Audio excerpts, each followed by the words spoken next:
안녕하세요. 생각의 차이 수능 대표 영어 강사 김도환입니다.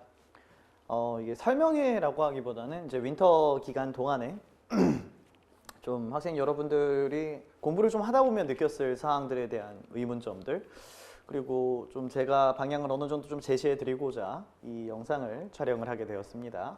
오늘 이야기할 이제 가장 주된 이야기를 핵심을 관통을 하는 게 the 100, 이 100이라는 뜻이죠. 그 100을 가지고 좀 얘기를 해보려고 해요. 우선은 저는 이런 사람입니다. 혹시 처음 보는 사람들이 있을까봐 지금 당글리시라는 강사명으로 활동을 하고 있고요. 연세대학교 나왔고 이투스와 지금 생각의 차이에서 활동을 하고 있습니다. 모든 컨텐츠는 다 자체 제작하고요. 그래서 앞서 이제부터 말씀드릴 것들에 좀 방향성에 대해 좀 납득이 가시면은 그에 대한 준비도 잘 끝나 있는 사람이겠구나 라는 거를 아실 수 있을 거예요. 100 questions. 이제 학생 여러분들이 공부하다가 이제 겪게 될 정말 많은 의문사항들, 질문들일 수도 있고요.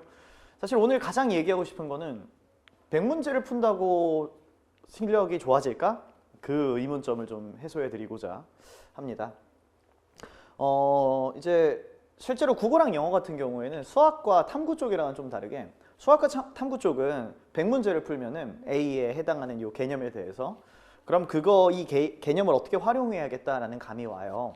그런데 국어랑 영어는 100문제를 풀어도 어떤 경우에는 정말 심한 경우에는 제자리인 것 같은 느낌이 들 때가 있습니다.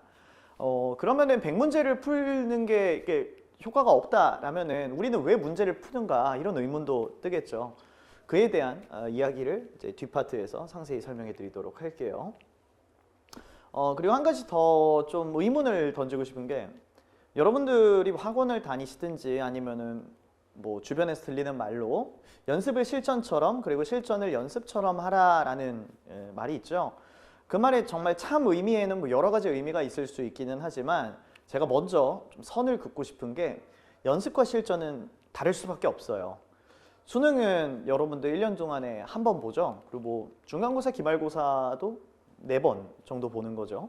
그러다 보니까 그 되게 한정된 시간 안에서 한정된 기회를 가지고 움직이는 굉장히 중대한 시험에서 그걸 연습처럼 운영하는 것도 현실적으로 말이 안 되죠. 반대로 이야기하면은 연습 때 수능과 같은 긴장감을 가지고선 문제를 푸는 것도 불가능할 겁니다.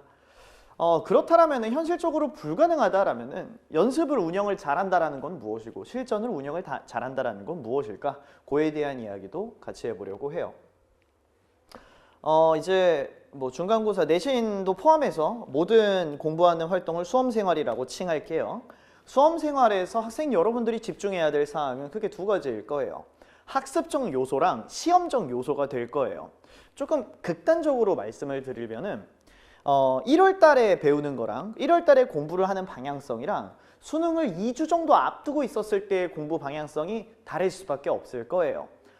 좀 이렇게 생각하면 어떨까 싶어요. 수능을 공부하는 또는 시험 공부를 하는 초반부는 학습의 선이 굉장히 높고요. 수능으로 다가갈수록 학습은 낮아질 겁니다. 반대로 수능에 다가오질수록 시험에서는 점점 높아져야겠죠. 그러면은 요 학습적 요인에서 특히나 요 기간은 학습적 기간인 거는 좀 납득이 됐을 거라고 봐요. 요 학습을 중점적으로 하는 기간에서 우리가 집중해야 되는 거는 뭐냐? 좀 원론적인 이야기를 좀 해볼 건데 학습은 과정적인 측면이 강하죠. 지금 시험을 보기 전에 활동에서 이제 요 배워 나가면서 더 많은 것들을 찾으려고 하고요. 그래서 이 학습에는 크게 3가지가 중점이 됩니다. 첫 번째는 과정, 두 번째는 이제 알을 전제한다예요. 그러니까 알을 전제한다는 게 무슨 소리냐면은 알고 있는 내용을 배운다가 아니라 그 결과물이 아는 것이 되게끔 하는 게 학습의 본질이라고 볼 수 있죠.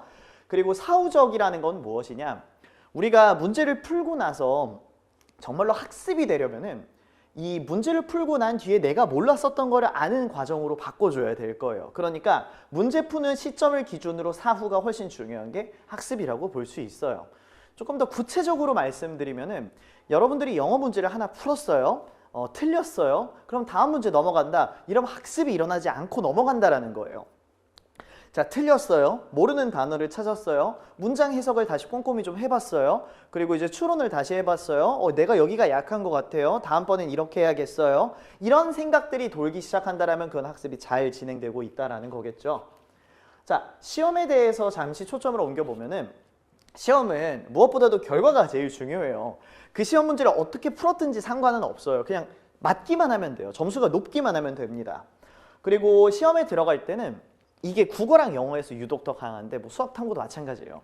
어떤 문제가 나올지 모르잖아요. 그래서 시험장에 들어갈 때는 모름을 전제하고 갑니다. 시험이 내가 모르는 문제가 나올 수도 있다라는 거를 생각하고 들어가요. 그러다 보니까 시험에 들어가는 사람들 입장에서는 그 사전적 과정이 굉장히 중요해요. 문제 풀기 전에 내가 준비가 되게 잘 돼 있어야 돼요. 그러면은 문제 풀기 전에 준비가 우리가 학습 중에 하는 사후적인 과정이랑 똑같으면 되게 이상적인 학습이라고 할 수 있겠죠. 내가 수능에서 당황할 수 있는 사항들에 대해서 미리 내가 문제를 풀려서 지금 틀려서 이거 수능이라고 가정을 했었을 때 틀려가지고 피드백을 했어요. 그럼 여기 겹치는 지점이 생길 거 아니에요. 시험 사전, 학습 사후 이렇게. 그래서 현 시점에서 되게 중요한 거는 요 학습의 사후적 처리를 어떻게 하고 있는가. 그래서 내가 지금 배우고 있는 것들을 제대로 알고 있는가. 그리고 그 과정이 원활한가, 결과에 집중하지 않고 과정에 집중을 하고 있는가. 요게 이 시즌에서 되게 중요해요. 1월부터 3월까지 시즌에서. 자, 그래서 요거는 제가 거의 모든 설명을 할 때마다 가져와요. 이제 뭐 상세한 설명은 다른 설명에서 또 많이 했으니까 좀 제 거를 보고 또 이걸 보신 분들이 있을 것 같아서 요거는 패스하도록 할게요. 대충 무슨 내용이냐면은 글을 이해하고 글을 이해한 내용을 바탕으로 추론을 해야 되는데 이해한다라는 거에는 크게 세 가지 축이 있고 정보를 활용한다 할 때는 세 가지 다른 질적인 추론이 있다. 그 이야기예요. 넘어갈게요. 다른 이 설명에 제가 과거에 올렸었던 거를 참고해 주세요. 자, 이제 the 100에 대한 또 다른 의미? 네? 되게 직관적이죠? 100점에 대한 이야기를 잠깐 해볼 거예요. 제가 이제 100점을 맞자라고 얘기를 하는 건 아니에요. 수능, 영어에서는 특히나 100점이 절대 목표가 되면 안 돼요. 영어 공부에 쓴 시간의 기회비용은 국어, 수학, 탐구의 점수랑 똑같아요. 거기에 시간을 더 투자해 줘야 됩니다. 그쪽은 상대평가니까. 영어에서의 핵심은 최대한 안정적인 성적권대까지 효율적으로 올리는 게 되게 중요합니다. 그런데 이제 아무래도 좀 직관적인 설명을 위해서 저는 100을 먼저 예시를 들어왔고요. 자, 여러분들 잠깐만 생각해 보세요. 100점을 맞추기 위한 이 조건은 진짜 간단해요. 공부를 많이 한다. 주의하셔야 될 게 학생 여러분들이 책상에 앉아 있어요. 책을 펼치고선 10시간을 앉아 있었어요. 그러면은 그걸 공부했다라고 얘기할 수 있을까요? 아닌 케이스들이 있겠죠. 눈으로 훑으면서 내가 이 내용들을 암기를 하거나 이해를 해서 공부라고 할 수 있겠죠. 근데 정말로 그냥 보고 있던 상황도 있을 수 있잖아요. 그러면 그건 공부를 안 한 거겠죠? 오케이. 자, 그럼 이제 공부를 했어요. 뭔가 문제를 풀었어요. 그럼 이 사람은 학습을 잘한 걸까요? 이건 또 다른 이야기예요. 문제를 많이 풀었는데 정말 극단적인 예시로 100문제를 풀었는데 100문제 다 맞았어요. 내가 따로 배울 점이 없어요. 그럼 학습을 한 게 없는 거예요.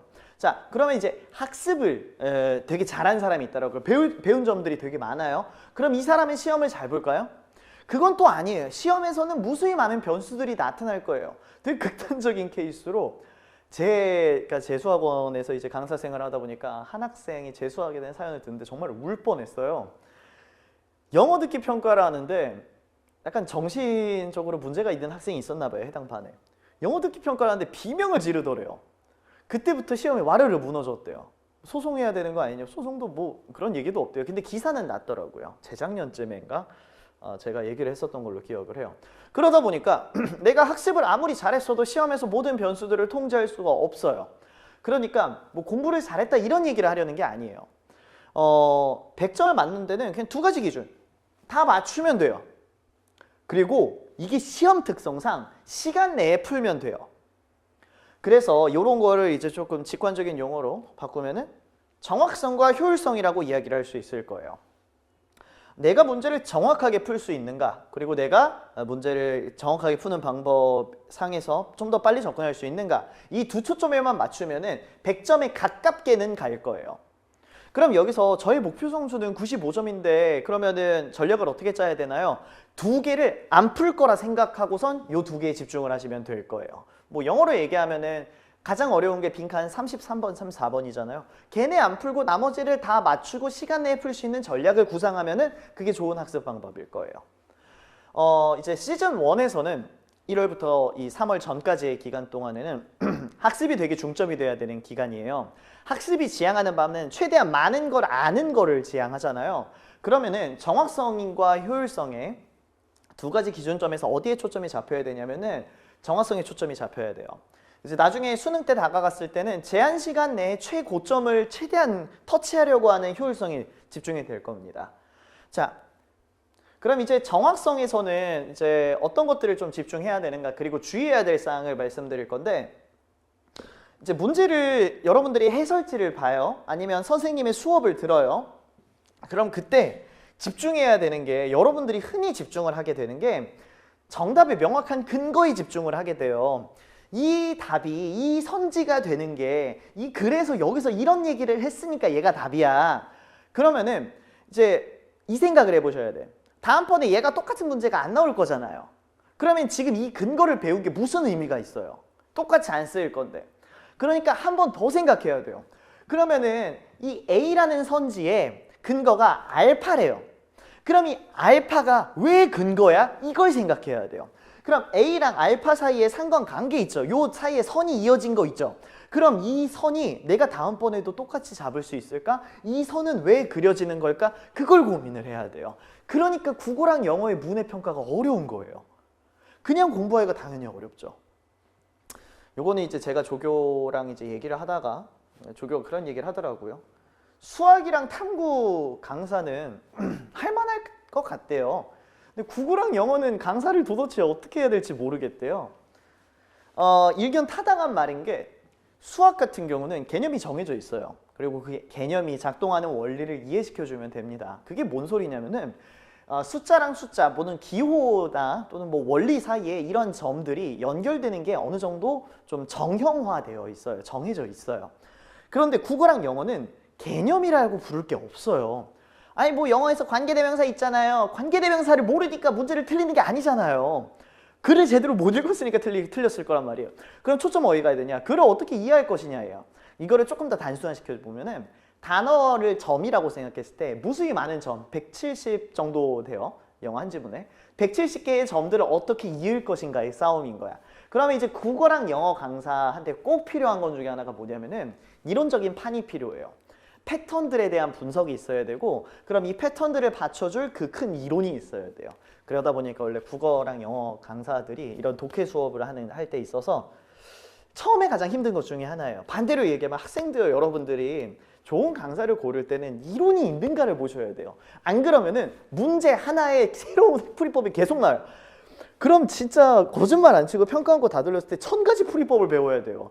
시험에 1000가지를 다 가져갈 수 있냐면 말이 안 돼요.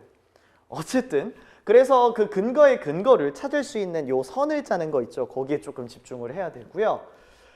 이제 추후에 시즌 4로 갈수록, 또는 뭐 모의고사를 좀 앞두고 있었을 때 좀 급할 때 어떤 것들을 학습하는 게 좋냐면은, 근거로 접근하는 가장 빠른 길. 자, 여기 A에 빈칸이 뚫려 있어요. 알파가 밑에 있어요. 그럼 알파 보고 A로 가는 게 제일 빠르겠죠.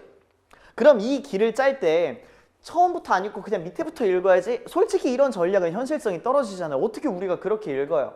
그러면은 전반부를 빠르게 넘겨버리고 A 쪽에서 얘가 근거로 목표로 하는 게 뭐다라는 걸 알아차린 다음에 중간 파트 안 중요해. 근거가 안 나오고 있어. 아, 여기 나오네. 이게 제일 빠른 길 아닐까요? 그냥 원론적으로만 얘기했을 때 현실성까지 고려를 해서 밑에만 바로 알파를 읽을 수 없잖아요. 시험에서는. 그래서 근거로 접근하는 가장 빠른 길을 고민을 해야 돼요. 그럼 여기서도 이제 선생님들이나 해설지에서 이렇게 접근하면 됐다라는 걸 알려주실 거예요. 여러분은 한 번 더 생각해야 돼요. 그리고 저는 수업 때 이거를 꼭 얘기를 해줘요. 이 A에서 알파가 근거가 되는 게 여기서 얘기한 말이랑 여기에서 얘기한 말이 결이 비슷하다. 이런 단어들로 좀 유추할 수 있을 것 같다. 그럼 다음에 이런 단어들이 나오면 그렇게 반응하려고 하면 아마 좀 좋을 것이다.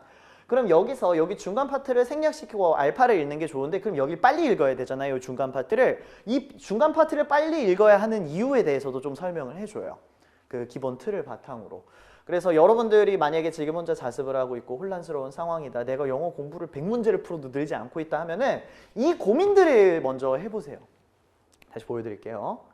근거의 근거를 잡으셔야 되고요. 얘가 왜 근거가 되는가? 그리고 가장 빠른 길을 생각한 다음에 왜 그게 가장 빠른 길인가? 다음번에도 쓸 수 있는가? 요걸 고민을 하셔야지 문해평가상 되게 적합한 학습 방법이에요. 그래서 이제 The 100에서 이제 여러분들이 단순히 절을 올린다라기보다는 합리적 선택을 하기를 권장해요. 수학도 마찬가지예요. 수학을 여러분들이 강의를 듣는다라고 할 때 문제 풀이 강의를 듣는 거는 그렇게 유의미하지는 않아요. 어떤 개념이 있었을 때 개념을 여러분들이 조금 소화하기 쉬운 형태로 정제를 할 수 있으며 좀 항상 좀 일관된 선을 바탕으로 알려줄 수 있는 분이 좋은 선생님일 거예요. 국어랑 영어도 마찬가지예요. 어떤 글이 나오더라도 웬만하면은 흔들리지 않고 안정적으로 풀 수 있는 선생님들이 아마 좋을 거예요.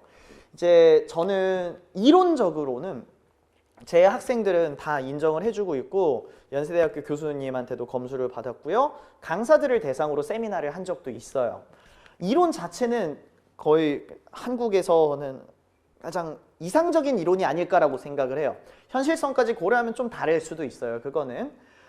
그리고 이제 수업을 할 때 여러분들이 강의를 들을 때 또는 뭐 혼자 자습을 할 때 항상 next question을 생각하세요. 이 next question이라는 게 두 가지의 의미를 가지는데 첫 번째는 여러분들이 문제를 풀고 나서 해야 할 다음 질문, 아까 전에 얘기했던 근거의 근거라든지 왜 그 길이 빠른가 요걸 생각해야 되고요. 두 번째는 내가 다음번에 비슷한 문제를 풀 때 어떻게 생각해야 되는가 그 next question도 있어요. 둘 다 생각해야 돼요. 그리고 마지막으로 이거는 제가 아까 한 말이 까는 듯한 모습을 보이는데 이론이 정말 좋아봤자 현실성이 떨어지면 안 돼요. 그래서 여러분들이 이제 납득이 간 사항을 다음번에 시험에서 이렇게 생각하면 너무 복잡할 것 같은데 조금 더 쉽게 생각하는 거 없을까라는 걸 고민을 하셔야 돼요. 저도 항상 그 고민을 하고 있고 이제 해설지라든지 강의를 할 때 많이 집중을 하는 겁니다. 자, 그래서 오늘 이야기한 거는 두 가지예요.